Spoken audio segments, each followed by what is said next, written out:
A All Hey, right. I thought this was just going to be a one-off, and then Cass said we should continue. Just pick up wherever I want to pick up, and she's not here now, so I got Austin and Michael.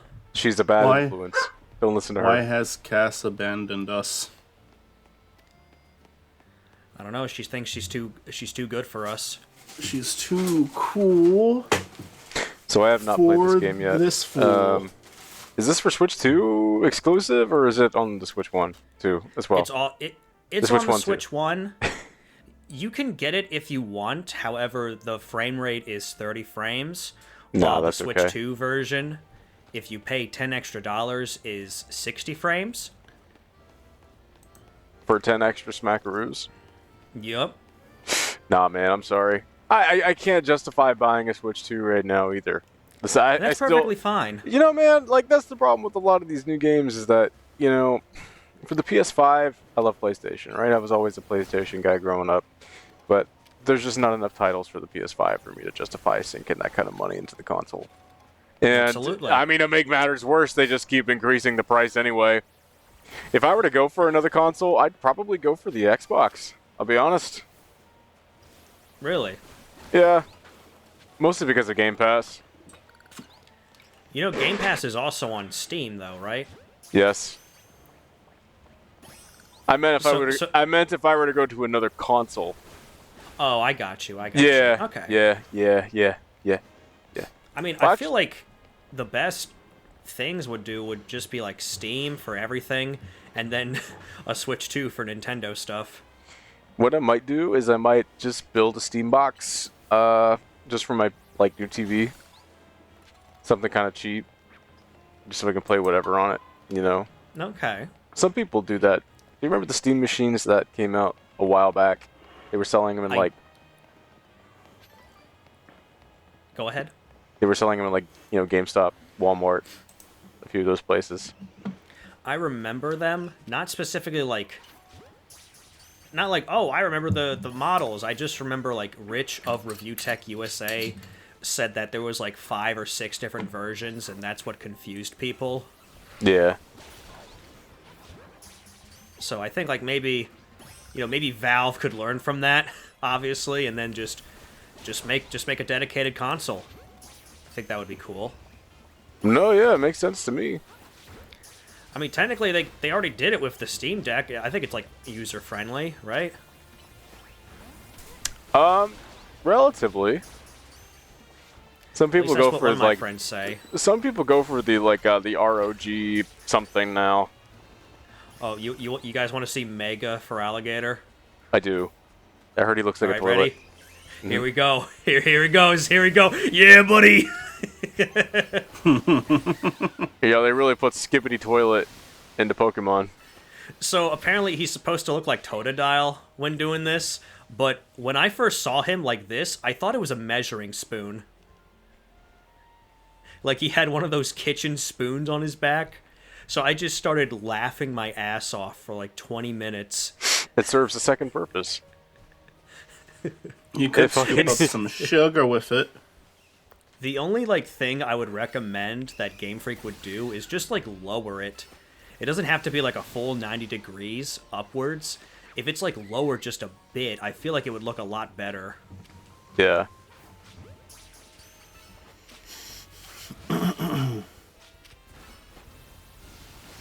But So this is you- the wild area, or at least a wild area. This is very different Nice. than how I expected it to be. Yeah, I've never seen a Pokemon game look like this, but I don't know if they've looked like this for a while now or not. The last Pokemon game I played start to finish was Sun and Moon. I didn't even finish it.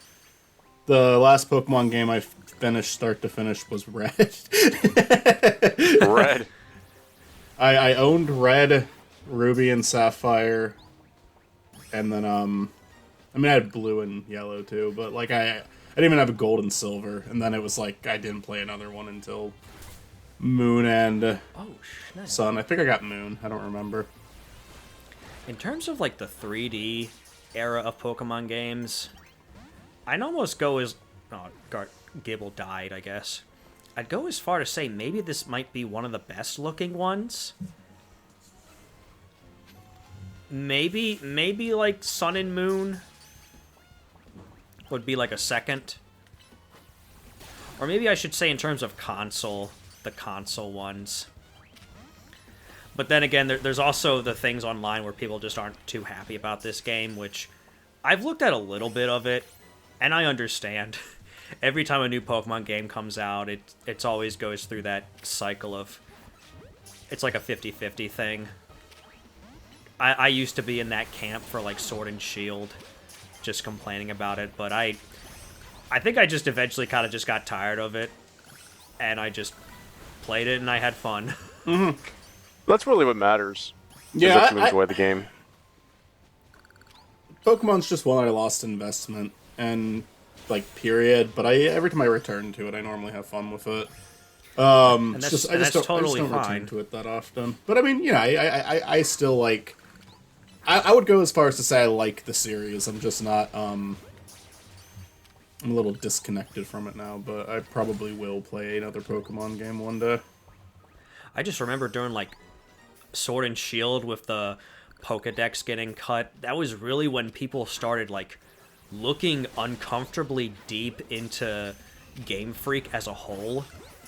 Like, actually figuring out how many employees work at the company, the A team, the B team, how many people are for whatever, how much the budget is. And it was kind of like, I think we're kind of going a little too far. I feel like I remember, a time where we did a Duckcast back when me and Zach were doing our old podcast, where Zach was talking about this. Like, I have a vague memory of it, and it might have been around the Sword and Shield times that happened. I don't know, though. I mean, because was Sun and Moon after Sword and Shield? I'd say that era, yeah. The technical, you know, actually, Michael, it was Ultra Sun and Ultra Moon, which was a remake of Sun and Moon that came out the year prior. Oh, but, like, which one? I guess I was asking what came first, Sword and Shield or Sun and Moon, just like the first one. Sun and Moon. Technically, it was like Generation 7 was Sun and Moon, and then Generation 8 was Sword and Shield. Okay, then it probably was Sword and Shield, because I couldn't remember. Was it black and white before Sun and Moon? No, that it was X and Y. X and Y, which is actually the game we're playing right now is a sequel game to X and Y. Oh, okay. So this takes place in Lumio City, which is a city in Pokemon X and Y in the Kalos region. Mm-hmm. And apparently this is like 5 years after that game, so that's cool. You don't get to go anywhere else? Nope. This is the whole map. Oh, Jesus. Yeah, so it's not like... I don't know, it's not like Red Dead Redemption 2 levels, but there's... Tahiti! But there's like a lot of just areas to walk around in. It's got a day and night cycle. We can actually fight Mega Camerupt right now. Dutch Vanderland's gonna be like the fucking Pokemon League champion. You guys were talking about how, we were talking about how, you guys have a wheel of horror movies you're going through this month. Yep. Gotta ask both of you, have either of you ever seen the movie Hausu? No. No. Very good one, you should add that to the wheel. House. Okay. It's a very, very weird and funny, but also kind of interesting horror movie from Japan. I've seen it, Cass has seen it, it's very weird. Like, I think you'll laugh. You'll get a lot of laughs watching it, but it is also kind of interesting for the time. Like, it's not just I'm not picking it just as like a shit post. There are aspects of the movie that are genuinely good, but it's very over the top and silly. Like, it has a very weird sense of humor going into it. One of my favorite film. I think it might actually have my favorite film score I've ever heard. It's one of them. It's like in the top 10 best like film scores I've ever heard. I love the music. Really? That's interesting. Like it's a beautiful soundtrack. I'm sorry. No, you're good. Sorry. Go ahead. It's either a mixture of Discord or I'm like I blame. You know what? Let's just blame Discord. Yeah. I was gonna ask. So you said it's a really strange horror movie. Like, what would you define it as? Like a thriller, a slasher? It's just weird. I might horror comedy. I would definitely say like the comedy in the movie is intentional. Like it's not unaware of its own silliness. So I would definitely call it a horror comedy. But it's in terms of it is a movie where there's like one victim after the other, you know. But I don't know if I'd go as far to call it like horror. I'd almost like lean towards psychological. Weirdly enough. But it is still a movie where, like, you know, one by one characters are being axed off, you know? Like, would you compare it to Scary Movie, since that was like a parody of Scream? Not exactly, because it kind of feels like it's doing its own thing. It doesn't even feel like a parody movie to me. It just feels like a horror movie with a sense of humor, but like a lot of the comedy doesn't even really feel like it's coming from a place of mocking horror movies, you know, or like doing satire of horror. Okay. I don't even know how to explain it. There's just some goofy ass shit in the movie. Like there's this scene where one of like, because it's a bunch of girls go to this house, and there's a lot of weird shit that happens in the house. But there's like one part where one of them gets like beheaded, but then their head is like floating around in the sky, and she says fantasy, and then before she starts attacking them, like I don't know how to explain that. It's just bizarre, you know. It's a very bizarre movie, but it is just like very entertaining start to finish. Why is she attacking That's crazy. them? I wonder if Cass would have a better explanation of the movie. Be fair, I've only seen it once, and it's been like, probably like close to a decade now, but it's a very good movie. I really liked it. Nice. I think the last movie Austin and I watched was 10 Cloverfield Lane. Yes. I haven't seen that. That was really good. I thought it was psychological. You can kind of count it as that, because John Goodman, you could really just sit down and analyze him, like his character. What was it, Howard? Which is ironic. Yeah. Well, it's really more so. To Better It's really Call more Saul. so like it's more so like a horror sci-fi, if I were to describe it. Yeah. It was it was very good. It had mystery to it as well. Mm-hmm. I think that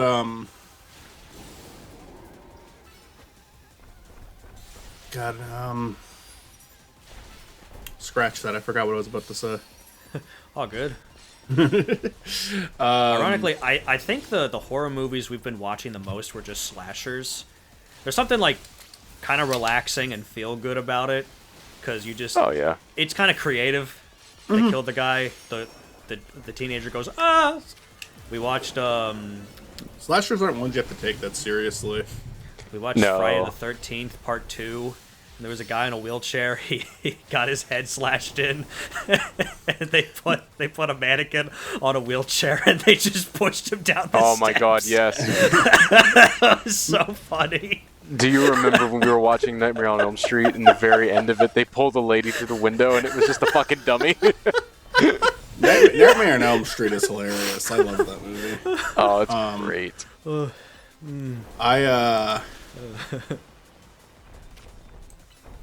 I also... God, what was I keep forgetting the movie I want to talk about. I'm sorry, I'm tired. Oh, good. I had a I was gonna say, several-hour walk outside playing Pokemon Go. Nice. So I'm a little tired too, but I still wanted to hang out with you guys. Nice. Yeah. I remember I was going to say, like, because, like, I do think a slasher is kind of an easy watch, because you're normally not that concerned about the characters in it. A lot of the time, they're not great people, you know? But at the same time, then there's, like, shit like Hereditary and Midsummer, where it's, like, just fucking devastating to watch those. Like, those are two movies that genuinely made me feel really, really uncomfortable. I feel like my sister and cousin have seen that, but I doesn't look.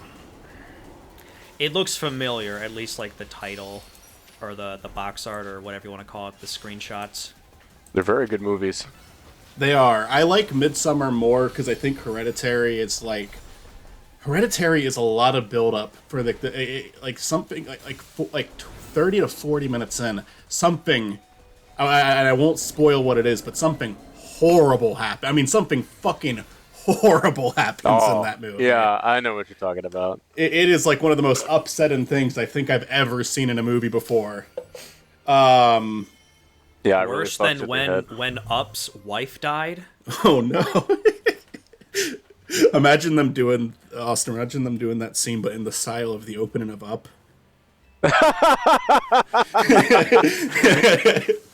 Oh my god, that would have been funny as fuck. You should watch Hereditary story if you're up for it. I will say it's like you get a pretty horrible gut feeling with that movie. Like it takes you past your comfort zone. My only thing is I didn't like the end. I didn't like the last act of the movie as much as like the first two parts of it. Like I felt like it went in a. I preferred. I guess here's the thing. I think I preferred the more dramatic side of it over the horror side of it, because the supernatural shit mainly comes in during the last part of it. Yeah, it's a very tragic movie. I recommend being in the right headspace when you watch it too. Yeah. Oh boy. Midsummer is disturbing throughout, and I think Midsummer just gets more and more interesting as it goes on. Midsummer has a really devastating scene, but it's actually at the very start of the movie. Yeah. Like Midsummer sets a really uncomfortable tone for the rest of the film. I really love we have some of the Hereditary imagery. on the list. We do. I think Midsummer is also on there. Okay. We have to watch those. I mean, even after Halloween, I still recommend we watch them just because they're just fantastic movies. Oh, right? absolutely. This is all kind of leading up to me watching Terrifier. Yeah. Michael, let me know when you watch Beau is Afraid, because I started it. It's a very long movie. It's 3 hours long. I'm a little hesitant just because but I'm also, I don't know, like, because I have heard bad things about it, but I also heard bad things about Midsummer, and I love Midsummer. It's the three. Okay, if you were to compare all three of them together, Beau is Afraid would be my least favorite. But it's interesting. How I'm trying to think of the best way to describe Phoenix a lot. It's a weird movie. I'll just call it that. You know what? I'm just gonna call it that. It's a weird movie. Ari Aster films are typically weird movies, but I mean, this one is a weird movie. I heard this one's closer to a comedy than his other two. There's scenes in it where you're just there are scenes in it where you get a chuckle out of, what's going on screen.